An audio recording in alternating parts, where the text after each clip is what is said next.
evening, everyone. Let's make a start. Now, thanks everyone for coming to this evening session. So this evening session is networking your way to the top, academic theories versus field-tested realities. Now, just to start, just want to get a feel of what questions about networking you have, so we can see whether we can cover them today. But if we don't cover them, they will be posted on the LinkedIn group, so we can actually continue the conversation up there as well. So, does anyone have any question about networking that you hope to answer tonight?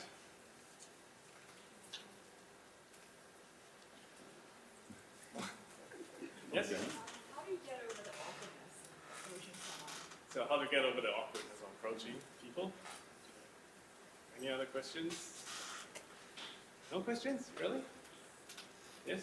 How do you transition from having a casual conversation towards more of a business-oriented one where you sort of do your pitch and so on? Okay, so transitioning from the sort of introduction to actually getting the business conversation. Okay. Any other questions?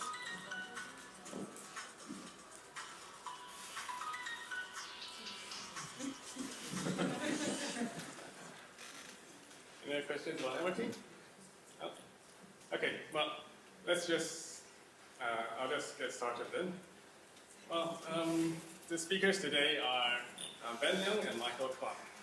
Ben is a PhD researcher at the Smart Services Cooperative Center, studying how small businesses use social networks and social media to promote their businesses. And he also works on social media strategy projects at Symphony 3, helping clients integrate new tools to make the most out of their network contacts. And Michael Conn has networked his way into jobs at Clemenger BBDO, Deloitte, TEDx Melbourne, and has recently been accepted into an MBA at London Business School. He survived the global financial crisis by setting up his own successful marketing business and enjoys networking around Melbourne on a regular basis. So let's jump right into it, and I would like to welcome Ben to the stage.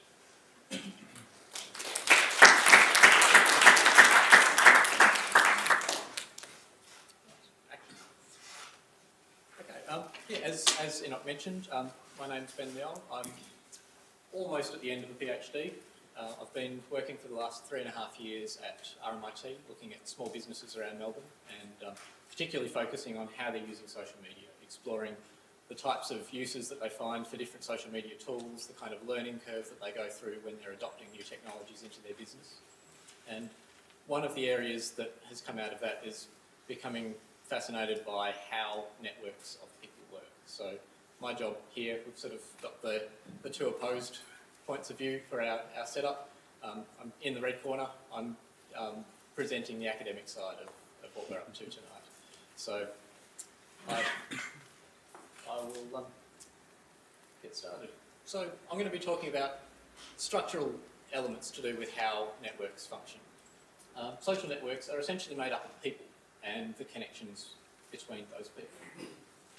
I'm sure that most of you will be aware of concepts like 6 degrees of separation, the idea that came out of Stanley Milgram's small world experiments in the 1970s, suggesting that if you can manage to find the most efficient path through the networks, you should be able to connect up to pretty much anybody else on Earth within about 6 stages of friends of friends of friends of friends. And that kind of concept gets used quite a lot in platforms like LinkedIn. I know UMAA Alumni Association has a LinkedIn group. LinkedIn will show your network connections in terms of first-degree contacts, who you know, second-degree contacts, which is who they know, and then third-degree contacts. It doesn't go any further than that because it starts getting too broad, but it's an exponential amount of growth. So we start off with people, direct contacts for the first degree, and indirect connections mean that we're able to access much, much larger groups. So there's a couple of different points of view that I'm going to be looking at in terms of social capital, the value that people get from being part of the network. They run almost as opposites to each other because they draw their value from from different types of connection within those networks. So, firstly, network closure. Network closure is the number of redundant contacts that are in a network. If, for example, last time we spoke about this, I gave the example of somebody who's come to uni, moved in from overseas perhaps, or from out in the country, living in one of the halls of residence. Most of the people that you meet before O Week starts are going to be other people in that college. You get to know a small group of those who are doing your course, you kind of hang out with those people and stay in touch with them as you go through uni and then end up graduating. It's a very good close-knit network, but it can have some problems actually reaching outside of that group. In terms of network closure, low degrees of network closure basically mean when there are people in the network that aren't connected to very many other people in the network. There are strengths for those people that we'll hit on in the next section, but having those people around increases the amount of risk to some extent in dealing with the information that they bring in. If there's only one person who can bring in new information to your network, it's hard to verify that. You can't look at it and hear it coming in through several channels and say, okay, yeah, I think that sounds like something we should work on. You just have to take their word for it. There are also behavioural factors. The higher the amount of network closure, the less risk is involved, because there are additional peers who are connected to that person. So there's some research that's come out of James Coleman, looked at the New York jewellery industry, Jewish community working with diamonds, very high value products. It's a very, very close-knit, highly closed network with a lot of trust between the people that are in that network. It's very hard to get into the community. You need to be born into the community pretty much. And so because there's such a high degree of trust, when they're handling things like moving stones from one jeweller to the next, rather than filling out lots of paperwork, getting lawyers to draft up contracts and agreements to work out who has ownership of products at each point in the process. Those sorts of things can be handed over and just left with the implicit assumption that those people are going to go through with their part of the deal. They won't screw you over. Because that if they do, they're embedded in a network that you are also embedded in, and there's a whole lot of people that are looking at what they're doing. So if they burn you, they're burning their ties with that entire network. The one that I find more interesting is for the red guy on the side. Low degrees of closure, but not necessarily just low closure within that network. Looking at an idea called network brokerage. Essentially, what we're looking at here is that over time, networks become more and more similar. The people you connect with are going to have shared interests with you. Connecting with people online, for example, joining LinkedIn communities that are associated with your industry, there's going to be a certain amount of boundary setting in terms of what the group looks like, what the group talks about, what the group thinks about.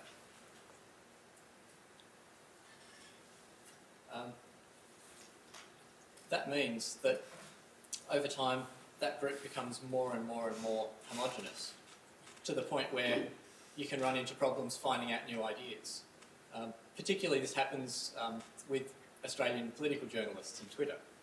Very active Twitter community amongst the journos, but there was a comment that came out last year with somebody saying, "There's this story's just happened. It's everybody I know is talking about it. Why isn't it in the papers yet? Why hasn't it been published?" And it wasn't that everybody in the world was talking about it. It wasn't that everybody in Australia was talking about it. It was that all of the people involved in that particular community were so heavily linked to each other that they assumed that because everybody they knew was talking about it, you could extrapolate beyond that network, which wasn't actually true. Somebody did a network analysis looking at total Twitter traffic in Australia when people were saying, "Oh, it's been everywhere the last 4 hours. Everything in the news feed has been coming up to do with this." I said, "Yeah, you know, in a local sense that's probably true, but in a general sense, that was less than 0.01% of the tweets that happened over those 4 hours in Australia. So if that was every bit of information you saw, maybe you need a slightly more diverse network." So people, whether they're strongly connected into the first network or not, can be bridges to get into other networks. This is particularly useful in terms of exposure to new ideas, but also in terms of innovation. Ron Burt, who's the theorist that most of these concepts come from, talks about innovation not being a creative production industry. It's a supply and demand industry. A good idea, a creative idea, isn't necessarily going to be a good idea in the environment that it starts in. The really interesting things happen when somebody elsewhere comes in contact with that idea and says, oh, that's a really interesting way of looking at it. Everybody in my lab has been looking at the problem from this point of view. You're doing something completely different to us. Maybe we could try that. The Data Challenge website, Kaggle, is a website where people can submit ideas, and there's a game mechanic. People can compete to try and solve the problems. Made a lot of headlines a little while ago when one of the equations behind modelling dark matter was solved by a glaciologist up in Scandinavia who'd been working in a completely unrelated industry to the astrophysicists, but the sorts of work that he was doing when he looked at the Data Challenge and went, oh, I'm pretty sure I can apply some of what I've got to that. And he tried it and worked, managed to get a solution to a problem that people in the original industry had been struggling with for years.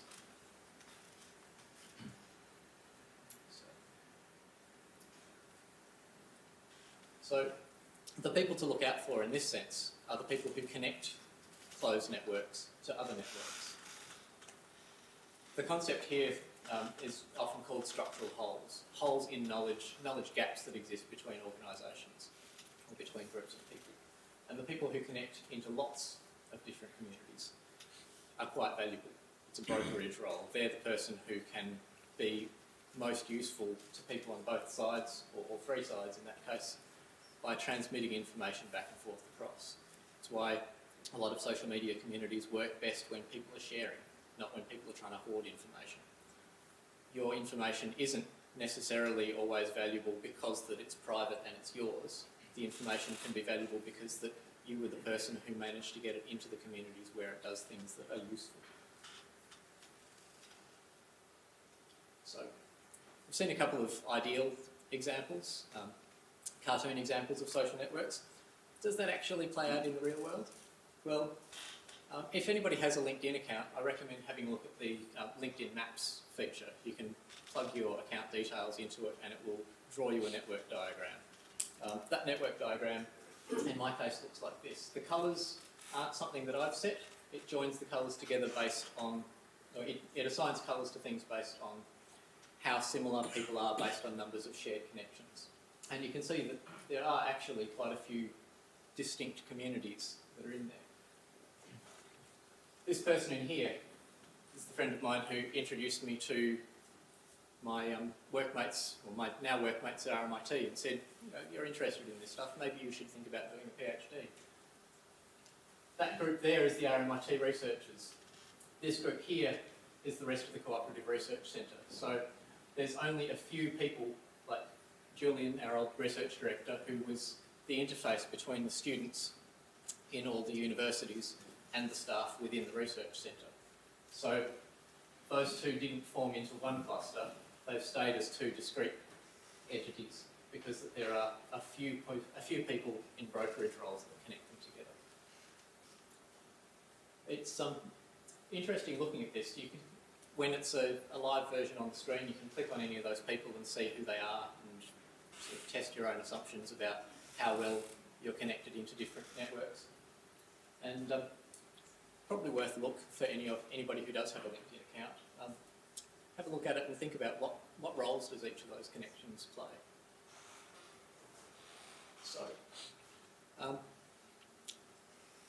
I guess my first take home is the value of a network is connected to the number of people in it, but it's not directly increasing in value by the number of connections. Having 10 million contacts isn't necessarily the way to get value out of the network. if all of those contacts do exactly the same thing. You get fantastic brokerage, fantastic closure within that network if you've managed to find a cluster of 10 million people that were all close-knit. But thinking strategically, try and find people who do things different, think differently to you, are part of different communities. Places where you can find common interests between them are where the really interesting stuff happens. So yeah, find a balance that works for you. There's many different ways that the networks can work. Depending on what it is that you want to get out of your networking, there are different approaches that can be used. And I'll hand over to Michael now to talk about some of putting this stuff into practice.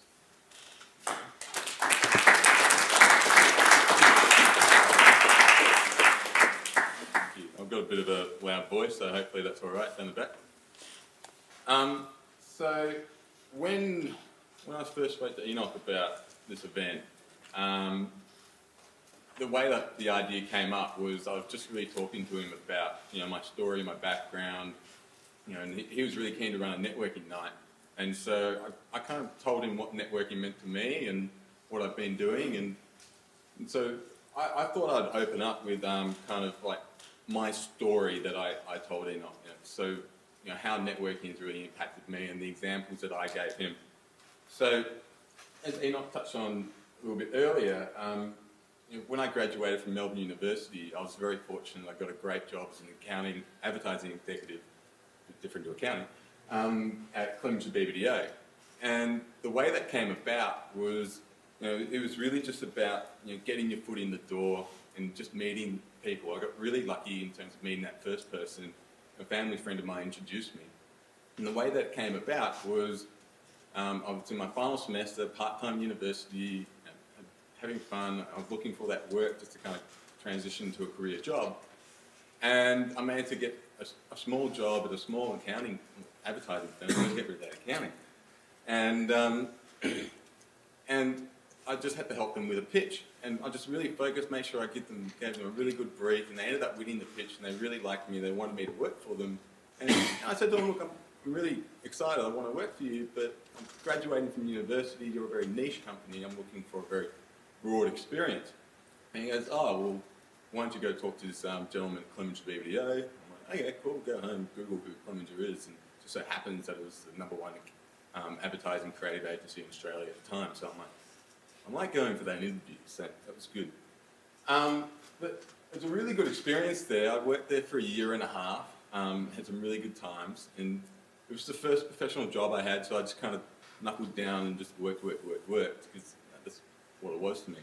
And unfortunately, after a year and a half, the whole GFC came along and both my clients got hit really hard. So it was a case of last one in, first one out, so it was made redundant. So I imagine this is a really difficult circumstance. I imagine there's a lot of people in this room who have come tonight because they're keen to understand a bit more like how to get a new job or how to transition up in their career. When I was made redundant, I saw this as a really good opportunity to trying to find my next career job was really hard because no one was hiring at the time. So I started my own business. The best decision I ever made. You learn all those little niche skills, but it really forced me to go out there and meet people and just kind of get the ball rolling, because at the end of the day, I was the one who was accountable, and it made me understand a bit more about what business was about, made me understand a bit more about what my story was, and ultimately it taught me a lot of lessons in networking. So I really talk about the idea of having a story. So I think when you're networking, you're talking to people, if you understand who you are and what you're looking to do, it becomes much easier to share that story with other people. And as soon as other people can understand it, they're more likely to get on board with you. And there were multiple times when I did that exact strategy. There was a couple of companies that, there was one government agency that I was really keen to work for. I had an old university friend of mine that used to work there, so I rang him up and I said, hey, can you introduce me to someone? And the only person that he kept in contact with was a lawyer. And I'm like, I don't know the first thing about law, but it was a great agency, so I was really keen to get in, and just meet someone. And because they had a good relationship, she agreed to meet up with me for a coffee. So I remember this very vividly. I remember sitting down, talking to her and just saying, hey, this is who I am, this is my background, this is what I'm interested in, this is what I'm looking to do. And I asked her a couple of questions as well and to try and understand what the agency was about. But what I did at the end of the conversation was, I said to her, hey, now that you know who I am, can you suggest 2 or 3 people that you think I should really be talking to? Because at the end of the day, I didn't want to work in the legal department. Right? That's the last thing that I want. But because she knew who I was, and because she knows the agency much better than what I do, despite the amount of research that I can do, she introduced me to 3 people. She went and talked to them and said, is it okay if Michael contacts you? So it's a bit of a warm lead. 2 of them I had coffee with, and one of them, I can't tell you how close I came to getting a job. But other things came up in the scheme of things. It was a really awesome lesson learnt for me. But after running my own business, I went back to university. I ran my own business for a year, and it wasn't quite getting me back into that corporate job. So I started to mix the tack up a bit. Went back to university, studied sustainability, and just so happened at the same time I became eligible for a graduate role at Deloitte. The way that I found this was, just networking and met some people, and one person introduced me to a partner because, again, I explained my story. And, this partner got on my side. He's a very busy person, but, I just kept on following up. I remember the first day that, I called him, he, I think it was a space of about 2 hours, and I called him about 8 times because I was really keen to talk to him. I was really excited. And the person that I spoke to who introduced me said, this is the partner that you really need to follow up. And if you've got to take that advice on board, and you just got to push, keep following up. But the other thing as well is, don't just do it for the sake of doing it. Like, make it personal. Like when I spoke to him, again, I explained my story, but I followed up with articles that were related to him and me, and afterwards, I actually built a very strong personal relationship with him, and he ended up becoming my mentor at Deloitte as well. So, although you meet people in the first place, you never want to just meet them and run. You want to build that relationship, and some things can really turn into some big things. But I really enjoyed working for Deloitte. Had some great experiences there, and it was quite an interesting role. I was working in marketing. My background is in marketing project management. I'm looking to move into marketing strategy. And as part of my role, I actually became an event coordinator.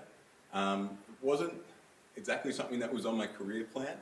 And at the time, I kind of copped it on the chin because, that's what I did. And I was a hard worker, so I was more than willing to do it.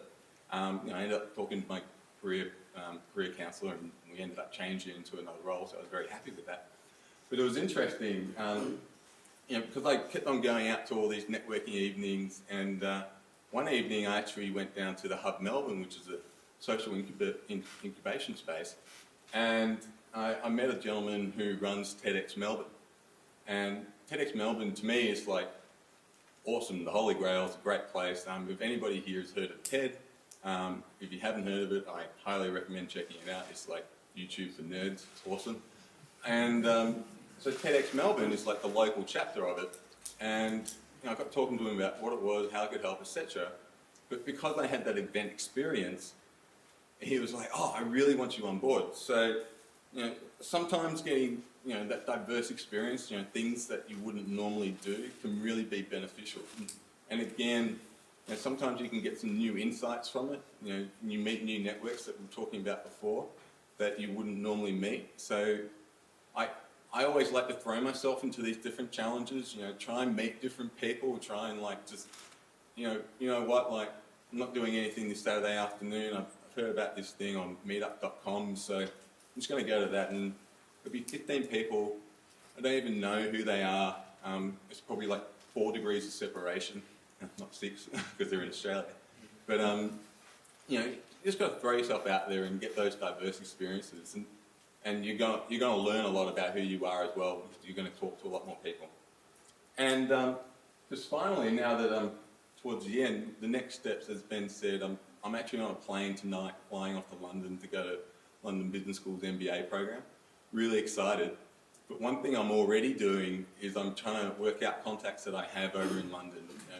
At work, I've asked a couple of partners that I have a good relationship with to introduce me to some people that are over there.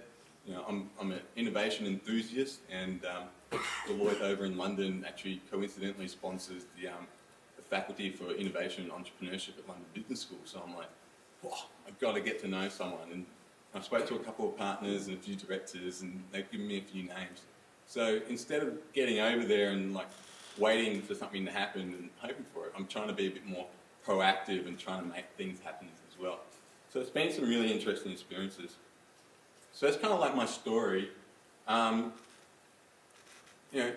terms of some tools and techniques that I've learned over the years, a really funny one that I got a lot of value out of, that really taught me a lot about perception and how other people see you, is when I was running my own business, I had to do some interviews for one of my clients, and it was just really interesting. For the first time, I was sitting there and I was just going,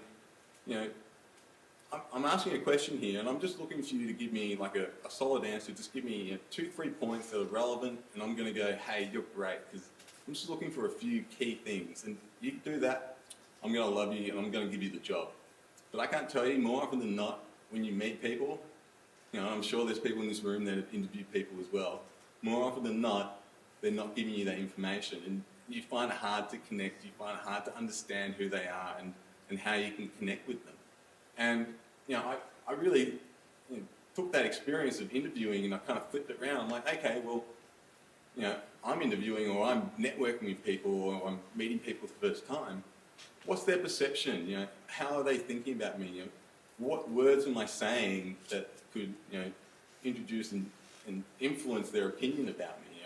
It was really thinking about the first impressions count. It's really taking that to the next level. In terms of the next point, do you have the right agenda? I always find it really interesting that, are you looking for the right things at the right time? In different circumstances, you can't just go to like a drinks session, a social drinks session, and talk to someone and be like, hey, can you give me a job? It'd be awesome. And, as much as you connect with that person and have a great experience with them, if you're asking that and being really upfront, you're probably going to get them on the back foot. I've had my marketing mentor. He founded the faculty of marketing at Monash University, and I just so happened to meet him at, unfortunately, it was a family friend's wife's wake. But I got to know him, got to build up a personal rapport with him. And I said, I'd like to follow up with you later. I'm really interested to hear your opinions about these things because I see you as a bit of an expert in these areas. And he really liked that, I complimented his ego and built that up. So that's always positive. But then, just adding to that, it's always okay to meet. It's always okay to meet another time. You don't have to, sell the deal right there and then. You can follow it up, and often that is a really good thing to do as well. I know in marketing we talk about multiple touch points. So you meet once, you meet twice, and you build that rapport, you build that relationship, and get that person on side with you. And going on from that, it's really about being flexible. Different people want very different things. When I was running my own marketing business, doing the following up with people, shooting them emails, etc., and finding like, this was a really interesting article that you might find interesting, etc. And I had one gentleman in particular who ran a small marketing agency. He loved the fact that every fortnight at Tuesday at 10 a.m. I sent him an article, and I followed up with him, and I said to him, hey, just touching base with you, hope all's well, let me know if I can help, saw this, thought of you, etc. And I did that for about 6-8 months. It was just building that rapport with him. And sometimes he replied, sometimes he didn't. You know, I didn't mind. But I went in and had a discussion with him when he had some work for me, and he said to me, "Michael, this is amazing. You keep following up with me. You're persistent. I can tell that you care about what you want to do, and you're really keen. And I love the fact that you keep following up with me because these articles I find really helpful." On the flip side of the coin, you know, I've met some directors who I've tried that exact same tactic with. You know, 20 minutes later, they give me a phone call and say, "Michael, love that you've done this, but I'm not that kind of person. I'll meet you at the drinks in a month's time. If I've got something for you then, I'll talk to you then, I'll keep you in mind." And you know, when I met a month later, I reminded him, and that was the way that I followed up with him. So some people are very different, and sometimes it takes a bit of emotional intelligence to really kind of, you know, take the cue. And you know, I gave some really, you know, striking contrasts there, and you know, they came forward and said how they felt, but there's often times when you just kind of got to pick that up. But the only way you pick that up is that you've got to practice, you've got to do it, and sometimes, you know, you're going to do stuff and it's going to fall to the ground and just be crap, for lack of a better word. But, you know, it's those failures that you learn things and you really build up from that. So, you know, when you get those successful leads, you know, that works because of those failings that you've had as well. So I've talked about following up, and in terms of tools of the trade, I thought I'd throw this in to kind of discuss a bit, you know, a few little tricks that I learned with these things, like running my own business. You know, everything really matters. You really realise all those little tangible touch points, and you have full control of them as well. You know, if you're in your own business, sometimes you don't, but you can control them to some extent. Business cards, I really recommend Matty over gloss. You know, very simple thing, so you can write on it and make sure you've got a bit of space. Email, make sure it's relevant. It's not like, you know, sexykitty@hotmail.com. You know, I've got my own personal email address, me@michaelconn.com.au, and people see that, you know, they see that email and they see that I'm a bit tech savvy because, you know, I'm able to set up a website that does those kind of things. You know, social media, I'm trying to build up my presence and trying to, you know, keep it professional on Twitter and Facebook. I have a rapport with friends. You know, the basic message is, if you wouldn't say it to your mum, don't say it on social media. It's amazing how often that gets ignored. I do know at work we also had, you know, never diss the client and don't have anything confidential. Really obvious stuff, but you know, it's amazing how often that stuff gets ignored. Resume. I figured there's a lot of people in the room who are looking for jobs or looking, you know, to change their career. You know, make sure that resume is really relevant to the person that you're giving it to. I know the different business schools that I applied to, I tweak things, etc., and different jobs that I've gone for, you know, I've changed the order. You know, sometimes my event experience has been first, other times it's been, you know, big social media projects that I managed at work. You know, you just kind of got to tweak it and understand. And finally, most importantly, the most important tool of the trade is yourself.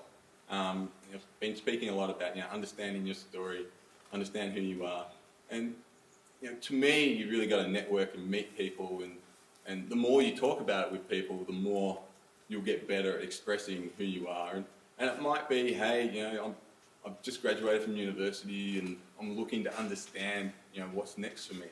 But if you can say that and engage someone, you know, that you think might help in that regard, and they can see that you're really keen, that's great. If you're just there going, oh, I've graduated from university, you know, don't know what's next, and yeah, you know, I'm kind of just hoping something will happen, as opposed to like being keen and proactive. Other people pick up on those things, and like I said, you know, practice in the interview, that perception of who you are as well. And just the final slide, additional lessons that I've had. You know, I've been talking a lot about, you know, knowing your story. You don't need charisma, but others need to understand who you are as quick as possible. You know, those first impressions really do count. I can't tell you the number of times that, you know, I've met someone and I've just gone, oh, I could just see if I said that joke a little bit differently, or, you know, I just, you know, done something a little bit different, you know, got rid of that little bit of awkwardness or something, we would have had a good rapport. But because it didn't, I just go, you know what, that was someone that just didn't work with. It was a lesson learned. Let's make sure I get it right for the next person. And sometimes that person who I've met and it hasn't worked, just being a random person, so it's a bit inconsequential. But other times, you know, it's been like, oh, it's just would have really made a big difference if I'd really got that person on board. One of my favourite ones one of my favourite bits of advice I love to give is everyone loves to give opinion. Everyone loves to help. You know, if people ask you for help, and people like to feel like they're contributing and that they're being beneficial and they're helping their peers, right? So the fact that you ask a question or asking for an opinion, they're like, oh, well, I can give you an opinion. You know, that's just, you're not asking for a yes or no. You're just asking for, you know, a few points or something. And you're getting a conversation going, and then you can start to understand a bit more about the priorities of that person as well. So that's one of my favourite ones. Everyone wants to give me an opinion. And just finally, you know, do something. Just do anything. You know, you can be introverted, extroverted. You know, I don't mind. Just get involved in stuff. Start doing things. Get out there. You know, it could be that you get involved in your local sport or hobby club. Meet the committee. Say, hey, I want to help out. You know, then you start getting seen as a doer, and you know, people start to trust you, and people want to get you on board. And yeah, ultimately, you know, networking and field testing, you just got to get out there and do it. So that's me, and thanks for your time.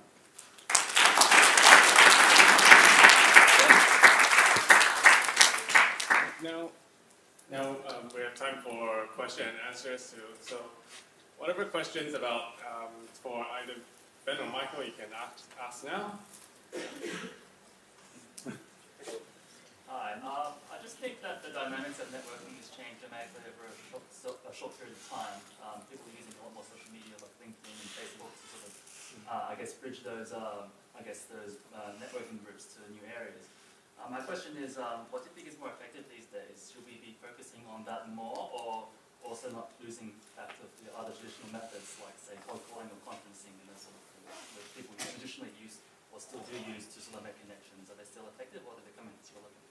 So the question for those at the back is comparing what method is more effective now, using new tools such as social media, or the old methods such as cold calling or go to conferences.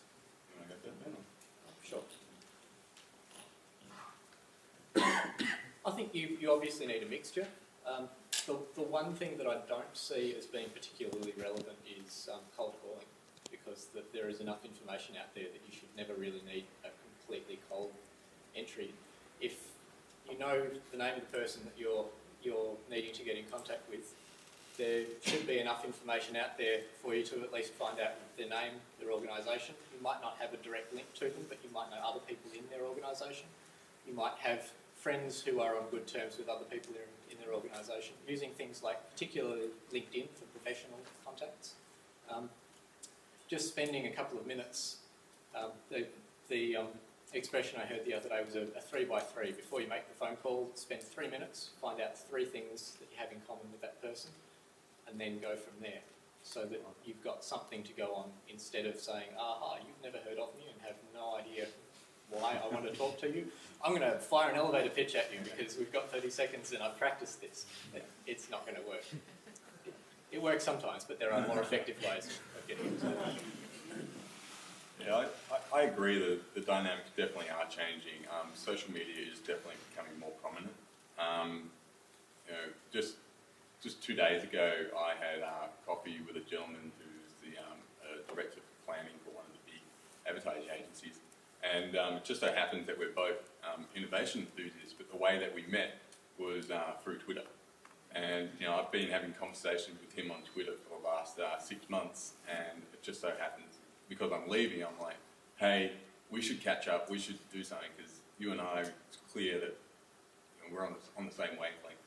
And I can't tell you the conversation that we've had on Twitter, we met in person, and it was like, oh, it's awesome. But you know, things definitely are changing. You know, but the tried and tested, going out, meeting people, face to face. I think, what is it? There's a model in communication. I think, when we communicate, don't quote me on the numbers, but something like this. It's like 4% is the words that we say, 10% is the tone, another 10% is the body language that we have, and the other 80% body language. So there you go. Don't quote me on numbers. That's why I don't count. So, seems to remind me of the yes and yes. So, both questions is yes, you must do both. Okay, anyone else have any questions?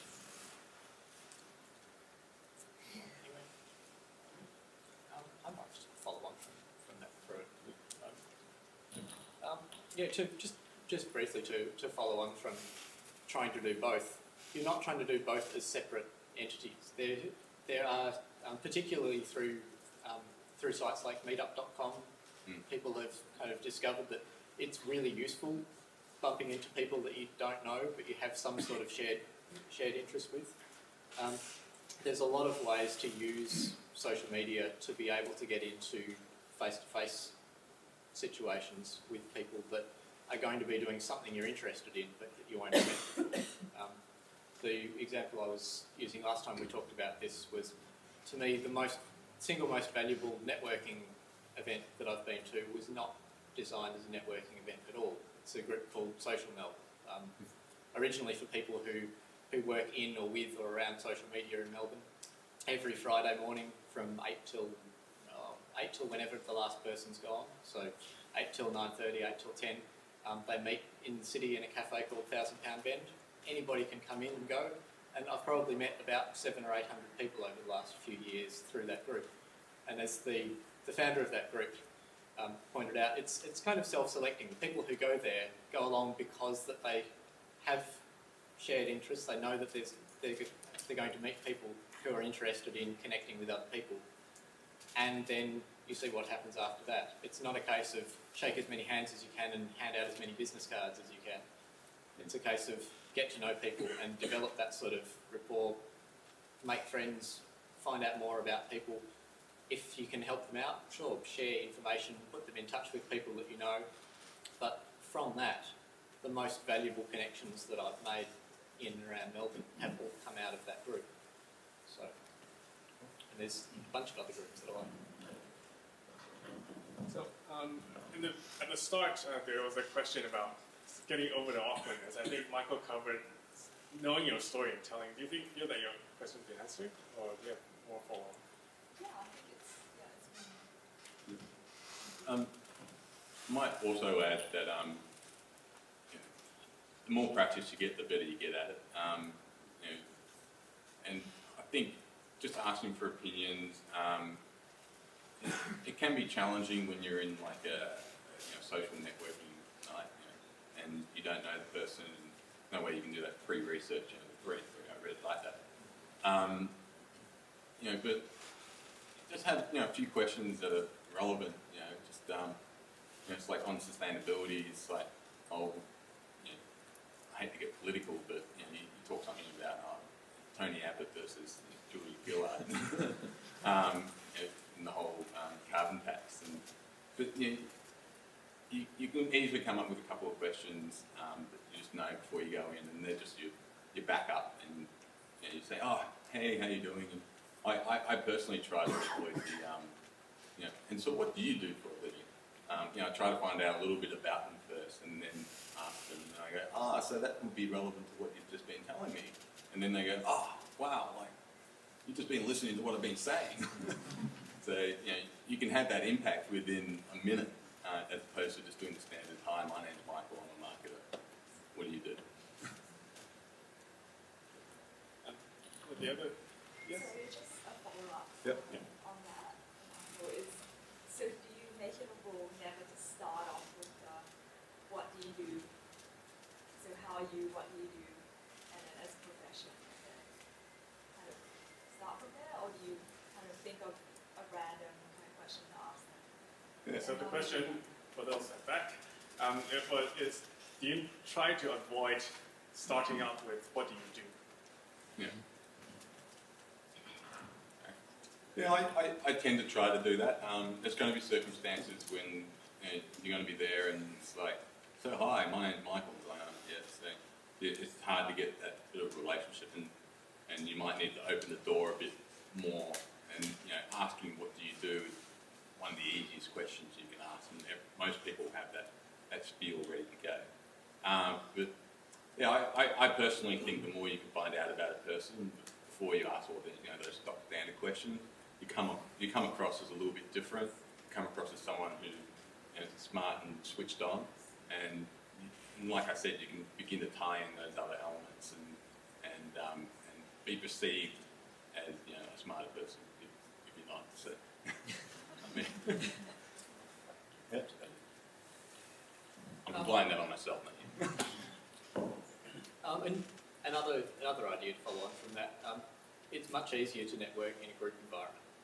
If there's clusters of people standing around a room and people are coming and going from conversations, it's a hell of a lot easier to kind of drift into a conversation and listen enough to be able to follow on from there than doing the speed dating style. Two people sit down at a table, you go, okay, right, so why are we here? Can be really awkward. Some people are fantastic at doing that. I'm not. So I find that it's much easier in groups where there's some sort of informal setting and you can be coming and going. You can, on the way past, hear a bit of a conversation and go, oh, I should be talking to those people. Or you go over to somebody that you think you really should talk to and you hear the tail end of the previous conversation and go, I really shouldn't be talking to them and go elsewhere. Just kind of touching on that as well. I've been to several networking evenings. Conflict with me, sorry. And I've been talking to one individual, and I get to know them quite well. And I go, hey, why don't we go meet some more people? Why don't you and I go and talk? Because it's much easier to go introduce to a group with one other person as opposed to sometimes being by yourself. And I think that works. But if you can get someone else when you go in, they're probably more likely to pay a bit more attention to you. And then you can do the whole hey, this is Ben, he's doing a really cool PhD in networking, so you should listen to this guy. Does anyone else have other questions? Just a quick follow-up on that. So in terms of, avoiding the detail and sort of skirting the perimeter, if you will, some tips that you've generally thought of in terms of easy conversation starters and things like that, without getting into the nitty-gritty, because I'm sort of stretching my imagination to think about what would you say, what do you do, da-da-da. And that's pretty basic, so what do you do to avoid that? So what do I do to, questions down the back. So what do I do to avoid those simple basic questions? It's really just coming up with some questions that are relevant to the evening, like the Silicon Beach drinks that I like to go to once a month. It's all around essentially technology startups and innovation. Just read the newspaper that day, see if there's something relevant, have an opinion on that, just ask someone a question on that. There could be some other things you could hear about, thinking about the same thing, going to a couple of tech blogs that some people might not have heard of, and getting some information from that. So you can throw something in there and say, hey, do you have an opinion on that, or have you heard about that, or just saying there was these speakers earlier tonight. What did you think of that? My opinion would be something like this. Would you agree or not? Being an information broker. Yeah, information broker. Keep passing the mic back and forth. Obviously, the context of the networking event is going to be important, because you can't really go in saying these are the universal rules to follow. If anybody's been along to conferences, professional conferences, or I find particularly academic conferences, they're amazingly valuable as an early career researcher to be able to go along and meet people who are doing the interesting stuff in your field. They're also amazingly intimidating to go to, because that you feel like you know absolutely nobody there. Last year I did know absolutely nobody there except for people I'd been following on Twitter beforehand when I went over to Spain for a conference. But at any event, there's going to be a bunch of people that are they've been working together for years. Maybe they all used to work together in the same company, then they've split up, they come back together again each year for the conference. It looks like everybody in the world knows everybody else at that event except for you. And until you turn around and look at the outside of the room and realise that actually at any given event there's going to be a decent number of other people who are coming in cold, going, I don't know anybody here, what am I going to do? So in that case, you don't have to try the hi, so what do you do line. It's a conference. There will have been speakers, there will have been presentations, there will be things related to the event that you can be talking about. Find the other people on the periphery. After you've found them and found some sort of common ground to talk, then you've started your own group and you can move off and say, well, how about the two of us go and talk to that person because they look interesting. How about we go back over and join the huge queue to talk to the guy who just finished that talk in the second seminar room, that sort of thing. So you end up building your own little gravity world that other people will sort of fall into if you go around the edges and find the people who are there because they're new in the group. And from a network theory point of view, those people are fascinating because the 10 people who are talking to each other like they've known each other for life, possibly have known each other for life, you're going to get a very similar story from any of those 10 people. But finding the other people who are saying, I really don't feel that this is the right conference for me because I come from this completely different background. You go, that's awesome. Tell me about that background because there are things in there that I want to learn. So. I just remembered one of my favourite questions is, what are you looking for tonight? Are you here to meet people? Are you here to listen to the speaker? Are you here just because there was free drinks? So, you get to understand that person a bit more, understand what their reasons are, and then like I said before, you can insert an opinion on that, and then you can find out what they do for a living, and then you can start to tie that in and be seen as smart and cool. Thanks. I think that's about all the time we have right now. Just a bit of a notice about upcoming events. On August 23rd, 2 weeks from now, we'll have afterwards drinks at the Bull and Bear Tavern in the city. You can register there. It's Unimel 120823. That's the date. .eventbrite. If you have signed up for this event on your own email address, you'll be getting an email invite tomorrow morning. And next month, September 20th, Trevor Young from Edelman, which is the world's #1 PR firm, will come and speak about building your personal brand through content marketing on social media. And so he'll explain to you how you can use content marketing and social media to build your personal brand, to increase your profile as an expert, and to make yourself stand out in the job market. So that will be September 20th. So keep that date open in your calendar. I'll send out an email as soon as I confirm the venue. If you're remotely interested in that topic, come to that event because if there was any one person in Australia that you could pick to give that talk, that would be Trevor. So he's an awesome speaker and he's probably the best person in the country to talk to about that. Now we're heading off to University Hotel on Leong Street for some nibbles and drinks, and you can continue to talk to Michael or Ben or anyone else in the room there. Encourage it. Yeah, that's what we encourage. There's a $15 charge to cover. If you haven't pre-purchased the ticket, you can find Kevin who was checking people in front. He's right there at the back. Find him and pay the fee if you want to come along and haven't purchased the ticket. So hope to see you all there. Thanks.